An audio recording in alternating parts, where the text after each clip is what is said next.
Ini aja, kalau kau bisa bikin ayahku berdiri lagi, rumah makan ini buatmu dan aku rela menjadi istrimu. Gimana? Assalamualaikum warahmatullahi wabarakatuh. Bagaimana jika mukjizat tidak datang dari dokter, bukan dari doa panjang, bukan dari uang, tapi dari seseorang yang paling kau hina? Bagaimana jika orang paling kau usir justru menjadi satu-satunya yang mampu mengubah hidupmu? Dan bagaimana jika sebuah tantangan yang kau ucapkan dalam amarah ternyata justru menentukan takdirmu sendiri? Sebelum kita mulai, kami doakan yang subscribe dan like supaya dilancarkan rezekinya, dilunaskan hutangnya, dan kalian dari kota mana nih? Komen amin di bawah ya. Sore itu, udara lembab dan panas menempel di kulit seperti enggan pergi. Novi berdiri di depan rumah makan kecil yang dulu ramai dipenuhi pelanggan. Kepulan aroma tumisan, suara panci, dan riuhnya tawa pelanggan kini tinggal kenangan.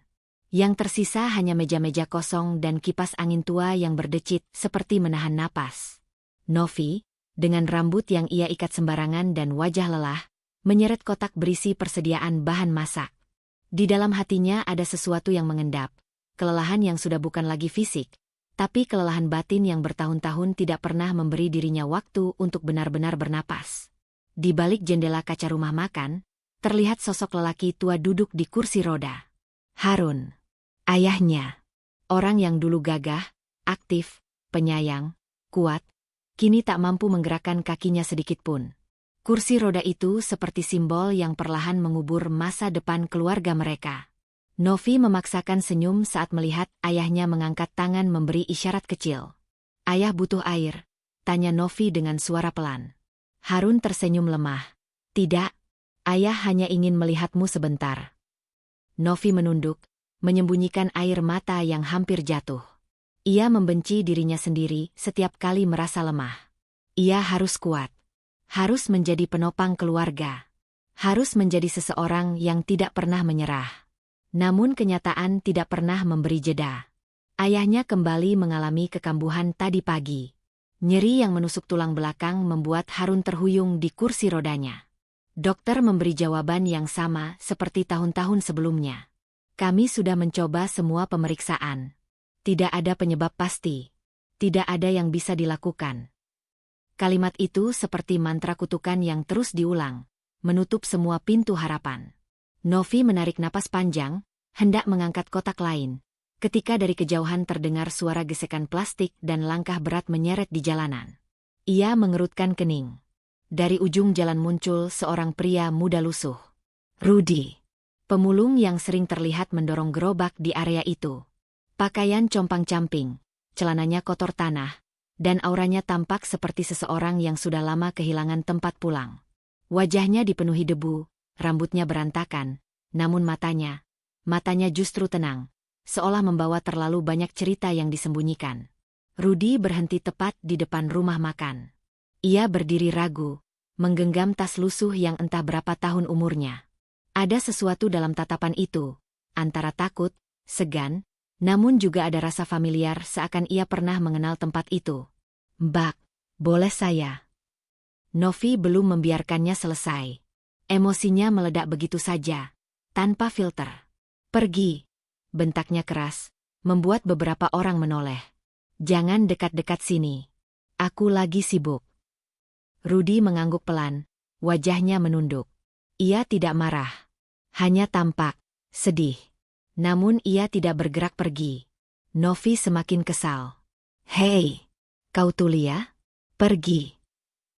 Harun di dalam rumah makan melirik dari jendela, tampak terkejut. Namun suaranya terlalu lemah untuk menghentikan Novi. Rudy akhirnya berkata lirih, "Saya cuma mau bertanya, apakah Pak Harun masih tinggal di sini?" Novi terhenti. Matanya menyipit. "Kau kenal ayahku?" Rudy mengangguk pelan. "Dulu, beliau pernah bantu saya." Novi merasakan dada sesak. Ia tidak yakin apakah Rudy berkata jujur atau hanya mengarang cerita. "Sudahlah," desisnya sinis. "Aku tidak punya waktu untuk drama. Ayahku sakit. Tidak ada yang bisa menolong. Dokter saja tidak bisa, apalagi orang sepertimu." Kalimat itu meluncur begitu saja, tajam, tanpa empati. Rudy menatap Novi. Lama. Tidak marah. Tidak tersinggung. Hanya seperti seseorang yang tahu rasa sakit jauh lebih dalam daripada hinaan seorang wanita lelah. Dengan suara pelan, ia berkata, "Kalau boleh, saya ingin lihat kondisi beliau." Novi tertawa kering. Tawa sinis yang lahir dari frustrasi yang memuncak. "Kau pikir apa? Kau dokter? Penyembuh ajaib?" Rudy hanya diam. Novi melanjutkan dengan nada melidek. "Atau kau mau pura-pura dukun yang bisa sembuhkan semuanya?" Beberapa tetangga yang lewat ikut menoleh, beberapa tersenyum menahan tawa. Dan entah dorongan apa yang merasukinya, Novi tiba-tiba berkata dengan penuh tantangan, nada menyeringai yang tidak pernah ia rencanakan. "Begini saja. Kalau kau bisa bikin ayahku berdiri lagi." Ia menunjuk ke arah Rudy, seolah menantang seseorang yang tidak mungkin menang. "Rumah makan ini aku kasih buat kamu." Beberapa orang terperanjat. Novi masih melanjutkan, suaranya semakin sinis. "Bahkan kalau perlu, aku rela menikah denganmu." Suasana seketika hening. Angin sore seakan berhenti. Burung yang biasanya bertengger di kabel listrik seperti ikut membeku. Rudy menatap Novi dengan mata yang sulit dijelaskan. Bukan marah, bukan tersinggung, tapi seperti seseorang yang menerima beban takdir berat. Ia mengangguk pelan. "Baik, Mbak Novi. Beri saya 1 jam saja." Novi ternganga. Ia tidak menyangka bahwa tantangannya, yang diucapkan dalam puncak amarah dan keputusasaan, akan diterima oleh seseorang yang bahkan tidak punya tempat tinggal tetap. "Apa kau gila?" Novi mendesis. Rudy tidak menjawab. Ia hanya menatap pintu rumah makan dengan mata yang merindukan masa lalu. "Harun," dari dalam, berucap dengan suara lemah tetapi jelas. "Novi, biarkan dia masuk." Novi membeku. Ayahnya. Mengenali suara itu? Rudy berjalan pelan, membuka pintu dengan hati-hati, sementara Novi hanya bisa berdiri terpaku, tidak percaya apa yang sedang terjadi. Novi berdiri terpaku dengan tangan masih mengepal. Napasnya naik turun seperti baru saja bertarung. Ucapan, tantangan, itu terus berputar di kepalanya. Semakin didengarnya, semakin ia menyadari betapa gila kata-kata yang baru saja keluar dari mulutnya. Rumah makan diwariskan pada pemulung? Menikah dengan pria yang bahkan tak ia kenal? Itu bukan dirinya. Itu bukan Novi yang biasanya berhati-hati. Namun hari itu, keputusasaannya mengalahkan logika. Di hadapannya, Rudy hanya berdiri diam. Pemuda kumal dengan baju belel, rambut acak yang entah kapan terakhir dicuci, dan tangan yang tampak keras seperti terbiasa mengais sampah. Tetapi di balik segala kekumalan itu, ada sesuatu di sorot matanya, tenang, lembut, dan yakin. Seolah ucapan tantangan itu bukan penghinaan baginya, melainkan sebuah pintu. "Novi, tadi kamu bicara apa?" Suara ibunya, Sulastri, memecah suasana. Wanita itu keluar dari dalam rumah makan, membawa sebuah mangkuk sayur. Wajahnya terlihat lelah tetapi penuh cemas. Namun sebelum Novi sempat menjawab, suara roda kursi terdengar dari belakang. Harun muncul di ambang pintu. Ayahnya, dengan wajah pucat dan mata cekung, menatap Novi dan pria pemulung itu bergantian. "Ribut apa lagi, Nov?" Suaranya berat, serak, namun tetap hangat seperti dulu. Novi refleks melangkah cepat ke ayahnya, mengambil alih pegangan kursi roda. "Enggak, Yah. Cuma orang ini." "Nama saya Rudy, Pak," ucap pemulung itu tiba-tiba, sopan, dengan satu anggukan kecil. Mendengar namanya, Novi memandangnya seolah tak percaya seorang pemulung bisa memperkenalkan diri dengan begitu anggun. Harun menatap Rudy dengan ramah, jauh lebih ramah dari anak perempuannya. "Ada keperluan apa, Nak?" Rudy membuka langkah kecil. Tangannya merogoh kantong besar di samping tubuhnya. Kantong yang sebelumnya Novi kira hanya berisi plastik dan kardus. Namun yang ia keluarkan bukan sampah, melainkan sebuah kotak kayu kecil, tua, namun terawat. Ada ukiran rumit di permukaannya, semacam pola tradisional yang tidak asing, tetapi sulit dikenali. "Boleh saya bicara sebentar, Pak?" Suaranya pelan, tidak memaksa, namun ada keyakinan aneh di dalamnya. Harun mengangguk. "Tentu." Novi langsung berdiri di antara mereka seperti benteng hidup. Tidak, sergahnya. Ayah tidak perlu dengar apapun dari dia. Tadi dia datang, ngotot mau bantu ayah pakai ramuan aneh. Terus. Ramuan. Harun menyipitkan mata. Rudi tersenyum kecil. Betul, Pak. Tapi bukan ramuan yang sembarangan. Saya tidak meminta apapun. Saya hanya ingin berusaha sedikit menolong. Kalau tidak berhasil, tidak ada ruginya untuk Bapak. Ruginya adalah kalau ramuanmu itu berbahaya, bentak Novi. Sulastri ikut berdiri di sisi suaminya. Nak, kami sudah mencoba semuanya. Terapi, dokter, obat luar negeri, semuanya nggak berhasil. Novi menoleh cepat. Bu, jangan bilang ibu percaya sama orang ini. Sulastri menggigit bibir bawah. Bukan masalah percaya atau tidak. Hanya saja, kami sudah kehabisan cara. Kalimat itu menusuk dada Novi seperti pisau. Selama ini ia merasa memikul semua sendiri. Tetapi nyatanya, orang tuanya pun sama lelahnya. Harun menatap Rudi lama sekali. Lalu, sambil menghela napas panjang, ia berkata, "Baiklah, saya mau mencoba." "Ya." Novi hampir berteriak. Namun Harun mengangkat tangan, meminta putrinya diam sejenak. "Novi, kamu begitu keras menolak sampai kamu nggak sadar betapa putus asanya kami. Kamu mau terus hidup kayak gini? Mau melihat ayahmu duduk di kursi roda sampai mati? Kalau ada secuil peluang, secuil saja, ayah mau mencoba." Novi memalingkan wajah, matanya panas, tenggorokan tercekat. Bagaimana ia bisa membantah? Bagaimana ia bisa melarang saat ayahnya sendiri begitu tenang? Rudi mengangguk hormat. "Terima kasih, Pak. Saya akan coba yang paling ringan dulu." Rudi membuka kotak kayu kecil itu. Aroma kuat langsung keluar. Herbal, akar-akaran, rempah, dan sesuatu yang asing, seperti minyak berusia puluhan tahun. Novi ingin memprotes, tetapi lidahnya terasa membeku. Rudi mengeluarkan botol kecil berisi cairan bening kekuningan. "Pak, saya akan pijat sedikit bagian bawah kaki Bapak. Hanya 5 menit. Kalau tidak ada perubahan, saya berhenti." Harun mengangguk dengan keyakinan yang tidak dimiliki siapapun. Novi memegang gagang kursi roda begitu keras sampai buku-buku jarinya memutih. Rudi berlutut. Ia melepas sandal ayah Novi dengan sangat hati-hati. Seperti seseorang menangani barang yang berharga sekali, bukan kaki tua yang kaku dan dingin. Ia menuang sedikit minyak herbal ke tangannya. Aroma tajam langsung menusuk udara. Sulastri menahan napas. Novi merinding. Lalu, Rudi menyentuh kaki Harun. Pelan, lembut.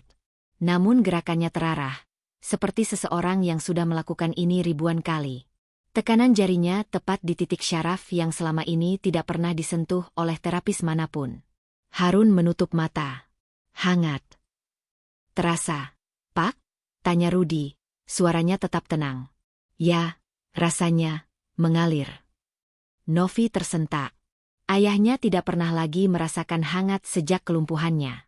5 menit berlalu seperti 5 jam. Tiba-tiba, Harun membuka mata lebar-lebar.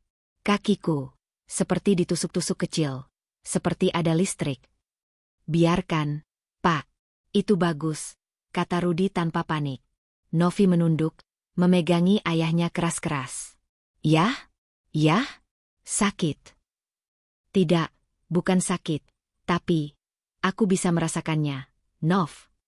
Suara ayahnya bergetar, bukan karena takut, tapi karena harapan yang selama ini hilang. Rudi kemudian berdiri perlahan. "Pak, coba gerakan jari kaki Bapak." Hening. Sulastri menutup mulutnya. Harun menatap kakinya dengan mata yang berair. Pelan, sangat pelan, jari telunjuk kaki kanan bergerak. Hanya sekali. Tapi itu cukup untuk membuat semua orang terpaku, seperti disambar petir. Novi menutup mulut dengan kedua tangan. Sulastri menangis tanpa suara. Rudi hanya menunduk, bukan bangga, tapi seperti menahan sesuatu yang berat di dadanya. "Pak," katanya pelan, "tadi baru pijat kecil. Saya bisa lanjut besok, atau sekarang, tapi hasilnya akan jauh lebih kuat." Novi menatapnya penuh curiga. Tetapi kini ada ketakutan lain dalam tatapannya. Takut berharap. Apa? Kaki ayah saya bisa sembuh total. Suaranya bergetar. Rudi menghembuskan napas panjang, lalu menjawab. Saya tidak ingin memberi janji palsu, Mbak. Tapi kalau tubuh beliau merespons secepat ini, maka dalam 60 menit. Ia melirik Harun dan berkata dengan sangat yakin. Bapak bisa berdiri. Kata-kata itu melayang di udara seperti petir yang merobek langit. Sulastri menutup wajahnya. Harun menarik napas panjang, seolah dunia tiba-tiba kembali membuka pintu. Novi hanya bisa berdiri terpaku. Ucapan tantangan gilanya tadi, tiba-tiba bukan lagi sekadar omong kosong. Dan di saat itulah, untuk pertama kalinya, ia mulai takut bukan pada Rudi, tapi pada kenyataan bahwa pria yang ia hina mungkin benar-benar membawa mukjizat. Hening menyelubungi rumah makan kecil itu. Tak ada suara kendaraan, tak ada suara pelanggan, bahkan suara angin pun seakan berhenti. Yang terdengar hanya napas orang-orang yang berdiri mengelilingi Harun, dan degup jantung Novi yang berpacu tidak karuan. Pikirannya kacau. Apa yang barusan terjadi? Bagaimana ayahnya bisa merasakan hangat untuk pertama kalinya setelah bertahun-tahun?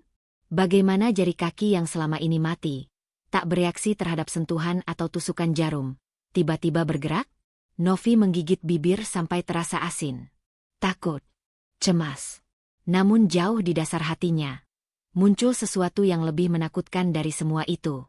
Harapan. Karena harapan bisa menyelamatkan seseorang. Atau menghancurkannya. Rudi berdiri perlahan.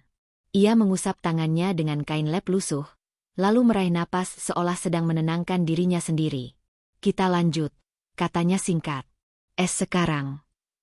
Novi memprotes refleks. Tadi ayah cuma digerakin sedikit. Kamu mau apa lagi?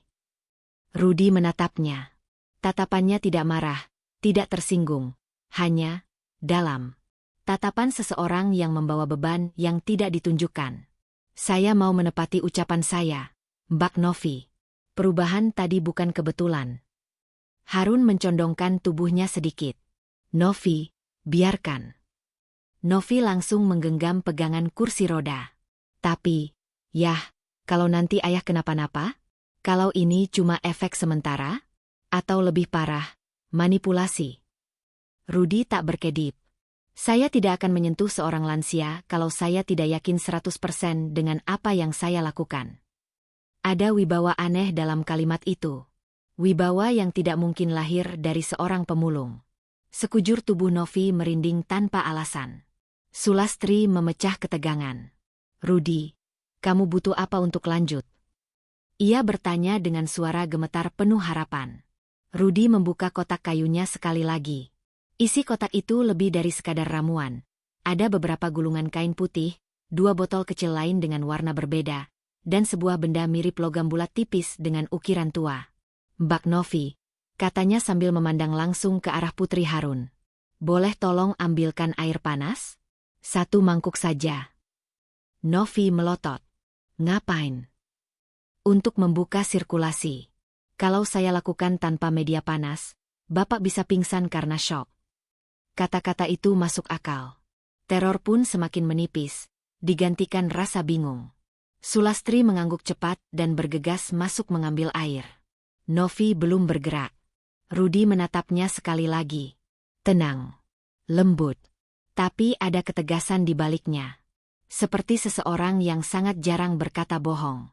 Akhirnya, Novi berjalan masuk dapur, mengambil mangkuk besar, mengisinya dengan air panas, dan keluar dengan tangan gemetar.